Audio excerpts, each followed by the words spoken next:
በፈረንጆቹ ናሴ 1983 በኮሎራዶ ግዛት ተፈጽሞ መላውን የአሜሪካ ሕዝብ በፍርሃትና በድንጋጤ ውስጥ የከተተው በኋላ ግን በታላቅ ተአምር የተጠናቀቀው የሎሪ ፖላንድ ታሪክ እስከዛሬ ድረስ በህይወት የመኖር ተስፋና የጽናት ትልቅ ማስተማሪያ ተደርጎ ይወሰዳል። ኦገስት 22 ቀን በሼሪዳን ኮሎራዶ የምትገኘው ትንሽ ከተማ በፀሐያማና ሰላማዊ አየር ተሞልታ ነበር።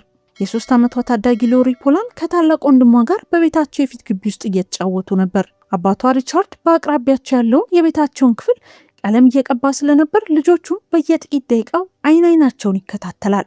ቀኑ እጅግ በጣም ሞቃታማ ስለነበር ሎሪ አባቷን አይስክሬም እንዲያመጣላት ጠየቀችው። ሪቻርድ ልጆቹን እዚያው እንዲቆዩ ነግሯቸው አይስክሬሙን ለማምጣት ለ1 ደቂቃ ያህል ብቻ ወደ ቤት ገባ። ፊቱን አዙሮ ወደ ማቀዝቀዣው እጁን ዘርግቶ ሲመለስ ግን በግቢ ውስጥ የሚታየው የወንድሟ ምስል ብቻ ነበር። የልጁ የሳቅ ድምፅ ጠፍቷል። ሪቻርድ በድንጋጤ ወደ ውጭ ሲሮጥ ያገኘው ነገር ልቡን ሰበረው። በመንገዱ ዳርቻ ላይ የሎሪ ሱሪ ብቻ ተጥሎ ተገኘ። ይህ እጅግ አስፈሪና አጠራጣሪ ምልክት ነበር። አባቱ አካባቢውን በሙሉ ቢፈልግም የልጁን ድምፅ እንኳን ማግኘት አልቻለም። በሰከንዶች ውስጥ ህይወቱ ሙሉ በሙሉ ተቀየረ። አባትየው ወዲያውኑ ለፖሊስ ደወለ። የ3 ዓመት ህፃን ከቤቷ ደጅ በደቂቃዎች ውስጥ መሰወሯ የአካባቢውን ፖሊስ ብቻ ሳይሆን የኤፍቢአይ ልዩ መርማሪዎችን ወደ ስራ አስገባ። የመንደሩ ነዋሪዎች፣ ፈቃደኛ ሰዎችና መርማሪዎች በየቦታው ተሰማሩ። በምርመራ ወቅት አንድ ጎረቤት አጠራጣሪ ነገር ማየቱን ተናገረ። ሎሪ ከመሰወሯ ጥቂት ደቂቃዎች በፊት አንድ ብርቱካናማ ቀለም ያለው መኪና ከቤታቸው ፊት ለጥቂት ጊዜ ቆሞ በፍጥነት እንደሄደ ገለጸ። ሌሎች ምስክሮችም የመኪናውን ቀለምና የተወሰኑ የሰሌዳ ፊደላትን ለመጠቆም ቻሉ። ይህ ፍንጭ መርማሪዎችን ሮበርት ፖል ወደ ተባለ የ31 ዓመት ሰው መራቸው። እሱ በአካባቢው የጎልፍ ክለብ ጥበቃ ሆኖ ይሰራ ነበር። ፖሊሶች እሱን አስጠርተው ሲመረምሩት ቀደም ሲል ምንም አይነት የወንጀል መዝገብ አልነበረውም። ነገር ግን መርማሪዎች ጥልቅ ፍለጋ ሲያደርጉ እጅግ የሚያስደነግጥ ባህሪውን ደረሱበት። እሱ ከዚህ ቀደም በተለያዩ ጊዜያት ለሌሎች ህፃናት ከረሜላ እየሰጠ ሱሪያቸው እንዲያውልቁ ይጠይቃቸው የነበረ ሰው መሆኑ ተረጋገጠ። ይህ ባህሪው እጅግ አጠራጣሪ ቢሆንም በዚያን ወቅት ግን እሱ ማገቱን የሚያረጋግጥ ቀጥተኛ ማስረጃ ወይም ህፃኗ የት እንዳለች የሚጠቁም ምንም ፍንጭ ባለመገኘቱ ፖሊሶች በህግ ሊያስሩት አልቻሉም። ሰዓታት ወደ ቀናት ተቀየሩ።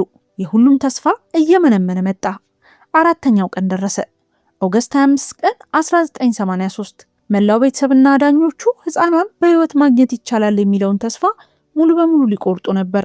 በዚያው ዕለት ሲንቲያና ስቲቨን ጎሊን የተባሉ ባለትዳሮች በጄኒስ ተራሮች አካባቢ ወፎችን ለመመልከት በመዝናናት ላይ ነበሩ።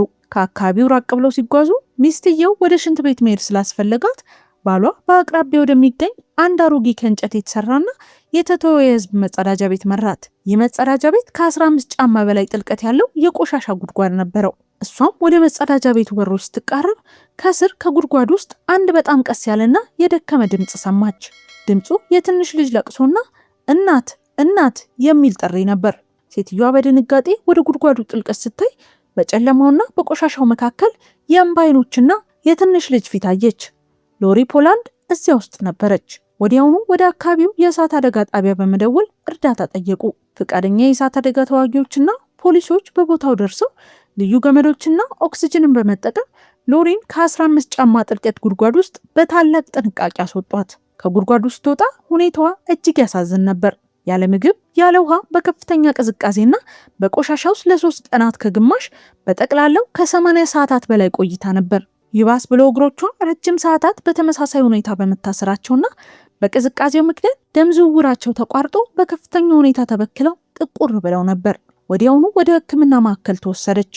የህፃኗን ሕይወት ለማዳን ሲሉ ሐኪሞች ሁለቱንም እግሮቿን በካንሰር በበሽታ ስለተጠቁ መቆረጥ እንዳለባቸው ለቤተሰቧ ነገሩ። ነገር ግን የሎሪ ሰውነት የማገገም አቅም ሐኪሞችን ያስደመመ ሆነ። በጥቂት ቀናት ውስጥ ያለምንም የቀዶ ጥገና ወይም የእግር መቆረጥ እግሮቿ ተአምራዊ በሆነ መንገድ ደም ማዘዋወር ጀምረው ሙሉ በሙሉ አገገሙ። አዳኞቹ ከጉድጓዱ ሲያወጧትና እዚያ ምን ታደርግ እንደነበር ሲጠይቋት ህፃኗ ልጅ በደረሰባት ከባድ ድንጋጤ ምክንያት እዚህ ነው የምኖረው ብላ መመለሷ የሰዎችን ልብ ነክቶ ነበር። ከአደጋው ካገገመች በኋላ አእምሮዋ ያንን አሰቃቂ ምሽት ቀስ በቀስ ማስታወስ ቻለ። አጋቿ ሮበርት ፖል በከረሜላ ካሳታት በኋላ ሱሪዋን አውልቆ ወደ መኪናው እንደከተታት ከዚያም ወደ ተራራው ወስዶ ወደ አሮጌው ሽንት ቤት በመወርወር በዚያው እንድትሞትቷት እንደሄደ የሚያስረዱ ማስረጃዎች ተሰበሰቡ። የኤፍቢአይ እና የፖሊስ ማስረጃዎች ስለጠነከሩበት ሰውየው እጁን ለመስጠት ተገደደ። ነገር ግን በወቅቱ በነበሩ የህግ ክፍተቶችና በሰውየው ጠበቆች ተደራዳሪነት ክሱ ወደ ጥቃቅን ወንጀሎች እንዲወርድ ተደረገ። ፍርድ ቤቱ የ10 ዓመት እስራት የፈረደበት ቢሆንም ከ6 ዓመት እስራት በኋላ በነፃ እንዲለቀቅ ተደረገ። ይህም በወቅቱ በህብረተሰቡ ዘንድ ትልቅ ቁጣን ቀስቅሶ ነበር። የአሰቃቂ አጋጣሚ በሎሪ ልጅነት ላይ ትልቅ የስነ ልቦና ጠባሳ ቢያስቀምጥም እሷ ግን ታሪኳ እንዲያሸንፋትና ህይወቷን እንዲያበላሸው አልፈቀደችም። አድጋ የኮሌጅ ትምህርቷን በማጠናቀቅ በስነ ልቦና የመጀመሪያና ሁለተኛ ዲግሪዋን አገኘች። ዛሬ ላይ ሎሪ ፖላንድ የስነ ልቦና ባለሙያ፣ የ3 ልጆች እናትና በልጅነታቸው በደል እንግልትና ጥቃት የደረሰባቸውን ህጻናት የሚረዳ ኢንዲካን የተባለ ትልቅ ሀገራዊ ድርጅት መስራችና መሪ ናት። በ1983 በጨለማ የቆሻሻ ጉድጓድ ውስጥ የተጀመረው ዛሬ ለሚሊዮኖች የመቋቋም የጽናትና የህይወት ተስፋ ትልቅ ምልክት ለመሆን በቅቷል። እናንተስ በዚህ ታሪክ ላይ ምን አስተያየት አላችሁ? አስተያየቶቻችሁን ከታች ኮሜንት ላይ አስፍሩልኝ። ለቻናላችን አዲስ ከሆናችሁ ሰብስክራይብ በማድረግ ቤተሰብ ይሁኑ።